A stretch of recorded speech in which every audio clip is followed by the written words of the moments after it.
குருக்கடாச்சம் குருவர்கள் உண்டாகட்டும். என்னன்னா ரொம்ப ஒரு இம்பார்ட்டண்ட்டான ஒரு விஷயத்தை பற்றி நம்ம இப்போ பேச போகிறோம். என்னன்னா நிறைய பேர் இந்த ஒரு விஷயம் செய்யணும்னு தோணும், ஆனால் உங்களால் அதை செய்ய முடியாது. அது என்னென்னா, பல கோவில்களுக்கு போயிருப்பீங்க, இல்லை பல ஜீவசமாதிகளுக்கு போயிருப்பீங்க, இல்லை பல மலைகள் இருக்கக்கூடிய இடங்களுக்கு போயிருப்பீங்க. அங்கே பார்த்தீங்கன்னா அதீதமாக சித்தர்களுடைய குகைகளை அதிகமாக நீங்கள் பார்த்துருப்பீங்க. அதுவும் குறிப்பாக பார்த்தீங்கன்னா பாம்பாட்டி சித்தருடைய தவம் செய்த குகைகள் எக்கச்சக்கமாக இருக்கும். பாம்பாட்டி சித்தரன் மட்டும் இல்லை, நீங்கள் பார்த்த வரைக்கும் சொல்கிறேன். ஆனால் இந்தியா, தமிழ்நாடு மட்டும் இல்லை, இந்தியா முழுக்க பல வகையான சித்தர்களோட ஜீவசமாதி அப்படின்றது கொட்டி கிடக்கு. ஆனால் எளிமையாக அங்கே உட்காந்து தவம் பண்ண முடியாது. அதுதான் பிரச்சனையே. ஏன்னா குகையில் தவம் செய்யும்போது ஒரு யோகியாக இருந்தாலும் சரி, இல்லை சாதாரண ஒரு மனிதனாக இருந்தாலும் சரி, என்ன மாதிரியான மாற்றங்களும் என்ன மாதிரியான நிகழ்வுகளும் என்ன மாதிரியான அனுபவங்கள் கிடைக்கும் அப்படின்றத நம்ம இப்போ தெளிவாக ஷேர் பண்ண போகிறேன். அது மட்டும் இல்லாமல் குகைகளில் தவம் செய்யும் போது என்ன மாதிரியான தவறுகள் செய்யக்கூடாது அப்படின்றத தெளிவாக சொல்கிறேன். வீடியோவை ஸ்கிப் பண்ணாமல் பாருங்கள். ஏன்னா ஏன் சித்தர்களுடைய ஜீவசமாதிகளோ இல்லை குகைகளுக்கோ போகும்போது ஏன் ஒரு 10 நிமிஷம் இல்லை அரை மணி நேரத்துக்கு மேலே தாண்டி உட்கார முடியலன்னா, முதல்ல ஒரு விஷயம் நல்லா புரிஞ்சுக்கணும். யாரு நினைச்சாலும் சித்தர்களுடைய குகைகளாக இருக்கட்டும், ஜீவசமாதியாக இருக்கட்டும் தவம் செய்ய முடியாது. ஏன்னா சமாதியில் இருக்கக்கூடிய சித்தர்களும் குகையில் தவம் செய்த சித்தர்களுடைய அருளும் அனுகிரகமும் இருந்தால் மட்டும்தான் அவர்களுடைய சமாதியில் பயிற்சியே பண்ண முடியும். ஏன்னா எப்பொழுதுமே ஜீவசமாதியில் சித்தர்கள் தவத்திலே இருப்பாங்க. எப்பவுமே அவங்க எழுந்து வரவே மாட்டாங்க. ஏன்னா அவர்கள் இறந்து போகல. அவர்களுடைய ஆன்மாவை சமம் பிளஸ் ஆதி சமாதி செஞ்சிருக்காங்க. எங்கன்னா பரபிரம்மமாய் எங்கும் நிறைந்திருக்கின்ற இறைவனிடத்தில் தன்னுடைய ஆன்மாவை ஐக்கியப்படுத்தியிருக்காங்க. அதுதான் சமாதி அப்படிங்கிறது. உங்களுக்கு புரியணுன்றதுனால நான் சொல்றேன். ஏன்னா அப்பேற்பட்ட ஒரு பெரும் சக்தியும் பெரும் ஆற்றலையும் மரணத்தையே வென்ற சித்தர்களுடைய அருளும் அனுகிரகமும் கிடைக்கணும் அப்படின்னா அவ்வளோ எளிமை கிடையாது.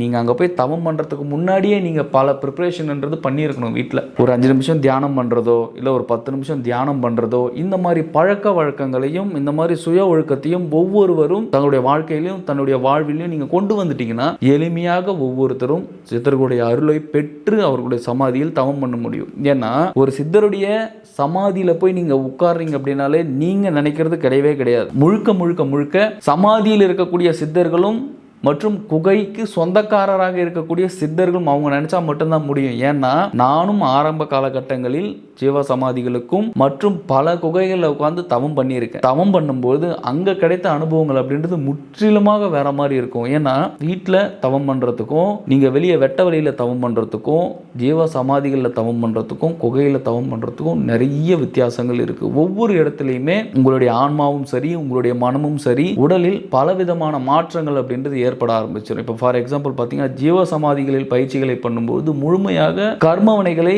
குறைக்கக்கூடிய ஒரு சக்தி அப்படின்றது உங்களுக்கு எளிமையாக சித்தர்களுடைய அருளில் கிடைக்கும். நீங்கள் வீட்டில் பண்ணீங்கன்னா உங்களுடைய அதீத நெகட்டிவ் எனர்ஜிஸ், அதாவது தீய எண்ணலைகள் அப்படின்றது குறைய ஆரம்பிச்சிடும். அப்படியே பார்த்தீங்கன்னா குகைகளில் உட்கார்ந்து தவம் செய்யும் பொழுது எளிமையாக உடலை கடக்கும் ஒரு ரகசியமும் ஒரு சூட்சமும் ஒவ்வொருத்தருக்கும் கிடைச்சிரும். இதனால தான் பாம்பாட்டி சித்தர் பார்த்தீங்கன்னா சாதாரண ஆள் கிடையாது. எங்கே பார்த்தாலும் ஒரு குகையை கூட விட மாட்டார். நீங்கள் பார்த்தீங்கன்னா மருதமலை போனீங்களும் பாம்பாட்டி சித்தர் குகையே இருக்கும். அப்படியே வந்தீங்கன்னா வெள்ளையங்கிரி போனீங்களும் அங்கேயும் பாம்பாட்டி சித்தருடைய குகை இருக்கும். அப்படியே நீங்கள் சுற்றி பார்த்தீங்கன்னா பாம்பாட்டி சித்தருடைய குகை தான் அதிகமாக இருக்கும். ஆனால் அதுக்குன்னுட்டு அவர் தான் குகையில் தவம் பண்ணாரா அப்படின்றது கிடையாது. பல சித்தர்களுடைய குகைகள் அப்படின்றது எக்கச்சக்கமாக இருக்குது. அதுலேயும் குறிப்பாக பார்த்தீங்கன்னா நம்மளுடைய குரு பிரம்மானந்த ஸ்ரீ சிவபிரபாகர சித்தயோகி சுவாமிகள் அவர் தவம் செய்த குகையும் கேரளால இருக்கு.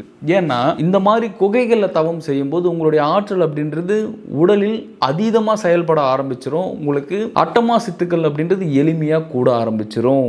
இதுக்கு தான் குகையில் உட்காந்து தவம் பண்ணுங்கிறது. ஆனால் நீங்கள் அவளை எளிமையாக அங்கே போக முடியாது. அவர்கள் நினைத்தால் அவர்களுடைய அருள் பிச்சை போட்டால் மட்டும்தான் குகைகளில் உட்காந்து தவம் பண்ண முடியும். ஸோ குகையில் ஒரு வேளை உங்களுக்கு தவம் பண்ணுறதுக்கு சித்தர்களுடைய அப்ரூவலோ அவர்களுடைய அனுகிரகமோ கிடைச்சிருச்சுன்னா தயவு செஞ்சு ஒரு 5 நிமிஷமோ 10 நிமிஷமோ உட்கார்றதை விட்டுட்டு அட்லீஸ்ட் ஒரு அரை மணி நேரம் 1 மணி நேரமாவது உட்கார பழகுங்க. குகைகளில் உட்காரும்போது கிளியரா உங்களுக்கு குண்டலினி எழுச்சி ஏற்படும்.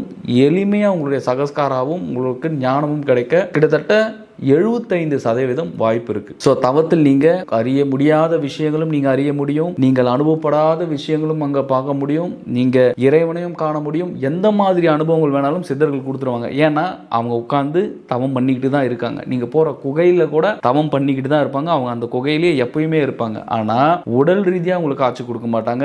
அசரீரி ரீதியாக அவர்கள் அங்கேதான் தவம் செய்து கொண்டிருக்கிறார்கள். ஸோ இந்த விஷயங்களை ஒவ்வொருத்தரும் புரிஞ்சுக்கிட்டு ஜீவசமாதிகளுக்கும் குகைகளுக்கும் போகும்போது அங்க சத்தம் போடாதீங்க, மற்ற யோகிகளுக்கு ஒரு தொல்லையை கொடுக்காதீங்க. ஏன்னா நிறைய இடங்களுக்கு பயணப்படும் போதும் நிறைய இடங்களை தவம் செய்ய போகும்போதும் அதீதமா பண்ற ஒரு தவறு என்னன்னா, மற்றவங்க அங்க வந்து சத்தம் போடுறீங்க, கத்துறீங்க. அதெல்லாம் தயவு செஞ்சு பண்ணாதீங்க. கொஞ்சம் மற்ற யோகிகளுக்கு உங்களால முடிஞ்சது கொஞ்சம் அமைதியை கொடுங்க. நீங்களும் அங்க போய் அமைதியாக உட்கார்ந்து தவம் செய்து எளிமையாக இறைவனை அடையக்கூடிய சூட்சுமமும் மற்றும் உங்களுடைய கர்ம வினைகளையும் கழித்துட்டு எங்கிருந்து வந்தீங்களோ பரமாத்மா கிட்ட போய் சேரக்கூடிய ஒரு வழியை தெரிஞ்சுக்கிட்டு நீங்க போனீங்கன்னா நல்லது. ஏன்னா இங்க எதுவுமே மெய்யல்ல, மெய்யை நோக்கி பயணப்பட பாருங்க. குரு கடாட்சி.